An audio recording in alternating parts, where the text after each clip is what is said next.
That's also again why I want to move to the country too. And you know, I think I built a pretty nice place here. You know, I did this earlier this year. I did this turf, 33,000 pounds worth of turf I hauled back here by hand. I hauled it in on my trailer, cut it up in the driveway into sheets that are about 80 to 120 pounds each. And I hauled every single sheet back here and laid it earlier this year.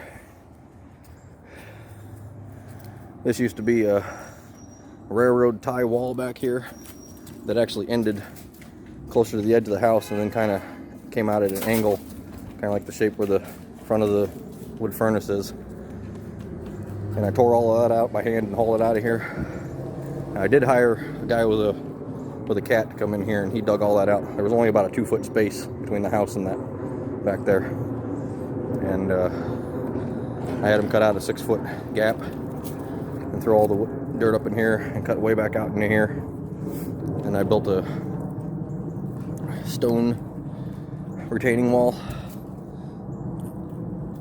Originally didn't have a fence on top of it, but I added that because the dogs were jumping up and down it and knocking dirt down and everything. That was before I got the turf. And it was making the deck ridiculously dirty. So that prevented them from doing that. And then in general, you know, I built all this. This was all open back here. There was no deck, no roof on here. And this is, if my calculations are correct, which they're pretty close. Might be off 50 feet or whatever, but this deck that wraps around the entire back side of the house is, well, it's like, I think it's like 16 feet deep here from this side of the house. But if you go to this, into this L shape, it's almost, you know, it's almost like 24 feet deep right there. And it's like 48 to 50 feet wide. And then everything you calculate in over there and on the back side of the house, it's, I think it's about almost 1,400 square foot of deck. And I put a semi-flat roof on top of 3/4 of it back here. That I highly regret.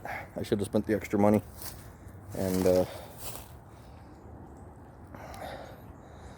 put a roof over all of it back here, because everything out here that's exposed to the weather it's not rotting yet, but it's taking a beating. And everything underneath obviously is in really good shape still. So I should have covered it all. But oh well, live and learn. I won't make that mistake when I move in the country. I don't think I'll build this big of a deck. We'll see. Well, I'm probably going to use aircrete and make an aircrete patio instead, because, you know, it's, I don't know, you guys should look up aircrete. It's pretty impressive stuff. And it's basically concrete, and you mix foam into it, foam bubbles with dish soap basically. You get a machine that creates the process properly, or you can just build it. It costs like $30 or $40 to build it yourself. I will definitely detail that once I get out in the country and start, you know, working on all that. But you just mix this, you know, basically dish soap that gets foamed up into concrete and expands. I think you can expand one 80-pound bag of concrete like, I think like 4 to 6 or 8 times its size. And then since the concrete dries a majority with soap bubbles in it, it's really lightweight. So normally a sheet of concrete, you know, out of one 80-pound bag, if it were to expand like 6 or 8 times, you know, you're talking several hundred pounds. You can literally lift it with one hand. Not the entire thing, but you can easily lift it up. It's very lightweight. It's waterproof. It floats. It's bug proof. It doesn't decay. It's some incredible stuff. It's used a lot in other countries, but obviously they don't use it here in America because it would put the concrete business, you know, out of business. The concrete industry out of business. So there's all kinds of very, very efficient ways that you can build stuff, but, you know, they just don't do it here. Hey, Collis. Hanging out? Yep. You're my scrumpy. You're 15 years old, baby. As of like last month, I believe you were like 15. It's crazy. Gosh. Hey, tear up. By golly. Moose, you are a little monster. It don't matter what I've done to you, you're just a little monster. He keeps coming out here and tearing up these sheets of this turf. I mean, he literally just rips, he grabs a corner and he just keeps pulling and ripping on it until it pulls all the way back. and it's damaging it because it's making all the little rubber pebbles fall apart and out of it. See, like right here, you can see them all falling out because he keeps, I swear, I think he's ripped up almost at least a third of these sheets. I've had to put them back down. So whenever I'm gone for more than like 2 or 3 hours, he comes out and he'll rip up like 4 to 6 sheets every single night. It's really annoying. And I don't know what to do to stop him. He's the only one that does it. So, the ball. Yeah. I bought them like 30 or 40 balls, but I found every single one of them ripped it into little pieces all over the yard and house, so I just stopped buying them. It's a waste of money, because they just keep destroying them.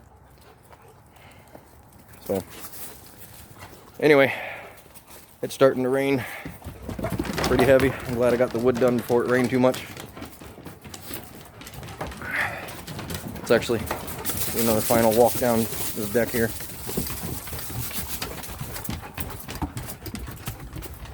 Here's the other portion of the deck, the L's over here. Built all this myself, the retaining wall, the ramp. I should have made this ramp a lot bigger and accessible, kind of like a big square with a landing in the middle that kind of had ramps that went down on 3 sides. It probably would have worked a lot better. But I'm selling, so somebody else can deal with it. There's a big old dog door I put in.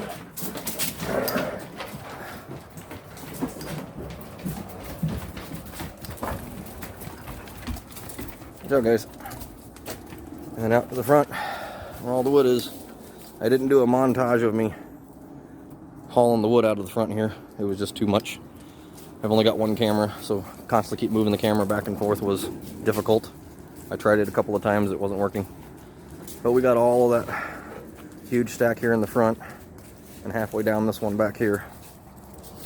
We need to get rid of this final 3rd stack right here, which we will soon. And as soon as that's gone, I seriously need to work on getting this stack gone here. The one I showed you above at the beginning of the video. It's leaning forward. You can see how far it's leaning forward. I mean, look at it. Look at that angle.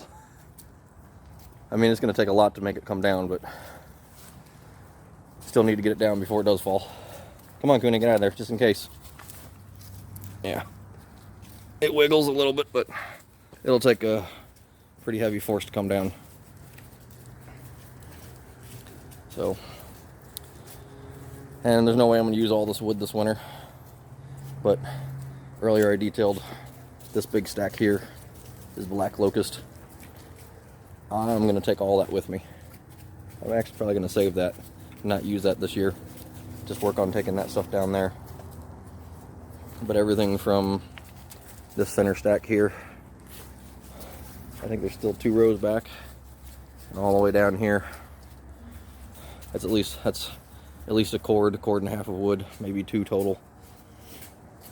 And that's all black locust. That stuff is primo wood in Missouri, and I'm gonna haul that all out of here into wherever I move in the country. Just throw it in the back of a moving van and take off.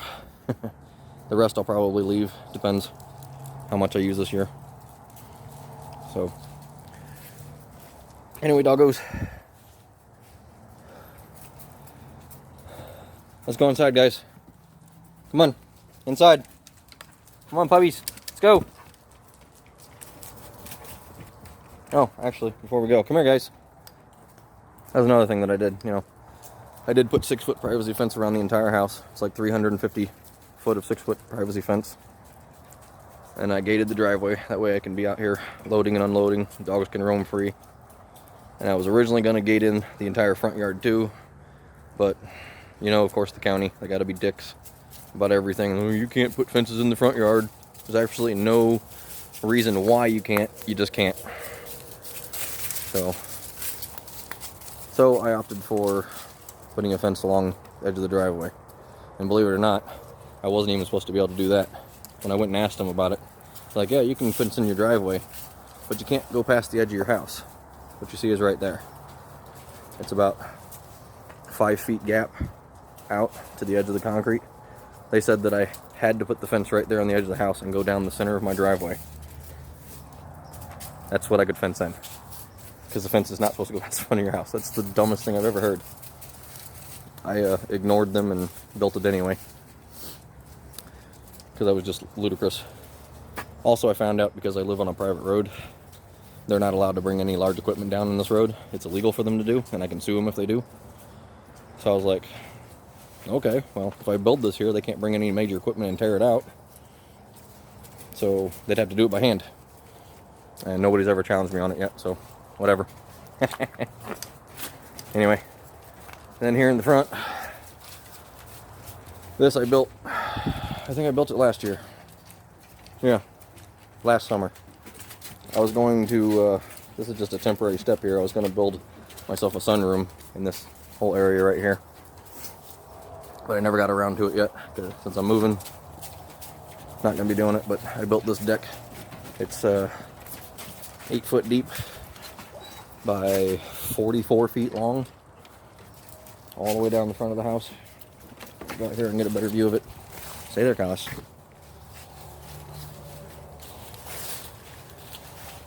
But yeah, I built this last year. Pretty freaking awesome. Cost me about, I think, $3,600.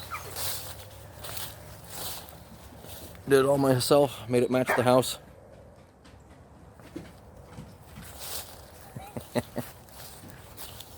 And I thought one of the most unique things that I added on here, I made the walls about 4 feet high instead of your standard 3. That way the dogs would have a harder time getting over them. But then over here, I built themselves a little lookout gap. So when I'm out here working in the yard or cutting the grass or doing anything, or just in general, they can come out here and they can look out the end of the deck.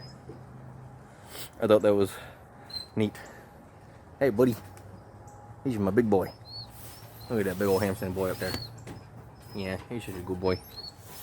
There's my Kune. There's Coco. Oh, no, that's Kappa. There's Natira. Where's everybody else? There's Choco Butt. You can see her aging. There's her head. There it is. Hey, Chalky Butt. There's Kigali. Where's Kali's at? There's Moose back there hiding. There's Moose. Where's Kali's at? I don't see Kali's. So, anyway. I forget what they call that, like some kind of, not a garrison, but they had those little holes and castles and stuff in the past for defensive. You could, it's safe to shoot and view stuff out of that, but harder for people to target you. So, this is what I was talking about earlier. There's a gate to my backyard right there to the left of that tree. But this, if I can get a good angle, as you can see, it's a pretty steep hill. It's not the easiest to see on camera, but can't drive a car up into there without digging out the yard considerably. So, and I think I also did this last year too, or 2 years ago I did this. Last year I put in the gravel and all the rocks, but 2 years ago I put in all these trees. They said that I couldn't build a nice fancy fence out here, but I can grow a 50-foot wall of trees if I wanted to, and brush. Literally, that's what she said. She said there's no limit to how high you can go with the brush and trees and everything out here. I'm not going to go 50 feet, but I bought all these evergreen trees and spaced them about 7 feet apart, because they'll each when they get fully grown in about 15 years, they'll fill in this. They should touch when they're fully grown. And that'll be just a giant wall of evergreens, but I will probably never see it since I'm moving next year. I might come back in 10 years or so and check on it. Depends on what whoever buys my house does to it. Who knows what they'll do. And then, of course, hard to tell here, but my flagpole with the American flag on it. I put this up. This is awesome. I'm going to be taking this with me. I also got, it's hard to see in the picture, I think in the video I can't zoom in at the moment, but I bought this like $90 eagle statue that sits up there at the top. The American bald eagle. It is so freaking cool. But I'm going to take this post, I'm going to take the flag post down and the flag and put it up at my new property. And of course, our pledge. So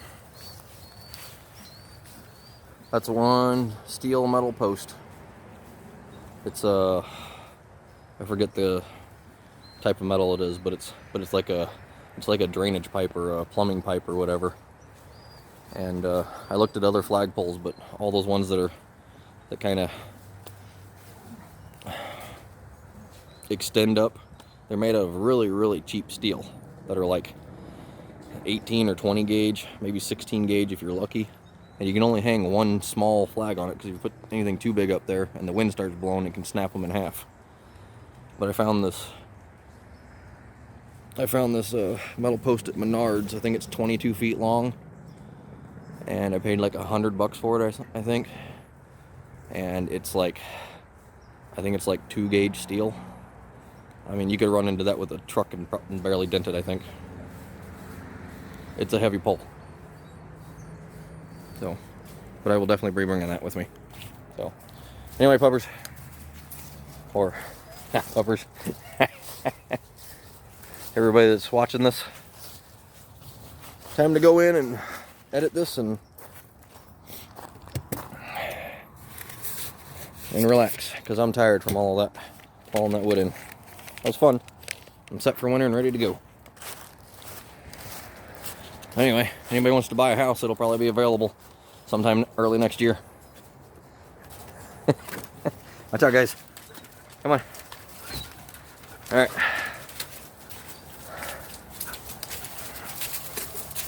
And yeah, so if you guys are wondering, this is my trailer. It's a 5x12 foot dually custom trailer. I had this made custom for me. I love that tan. I had to pay buku bucks extra and beg them to put that color tan on my trailer, because normally that color is reserved. I think it's like a desert tan or something. It's normally reserved for their really large trailers, like 20 and 30 foot long, or semis and stuff like that. But I paid them a couple extra $100 more and convinced them it's like I wanted on a small trailer, and they did it for me. At the time I bought it 2 years ago, it was the only trailer in Missouri that had this color. So if anybody stole it, it'd be easy to find. So, awesome trailer. I did keep that. So, alright guys, let's go in the back. Go on. In the back. Go on. In the back.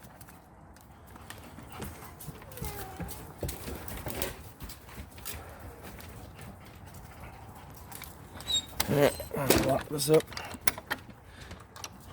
Make sure these little monsters can't get out. Oh.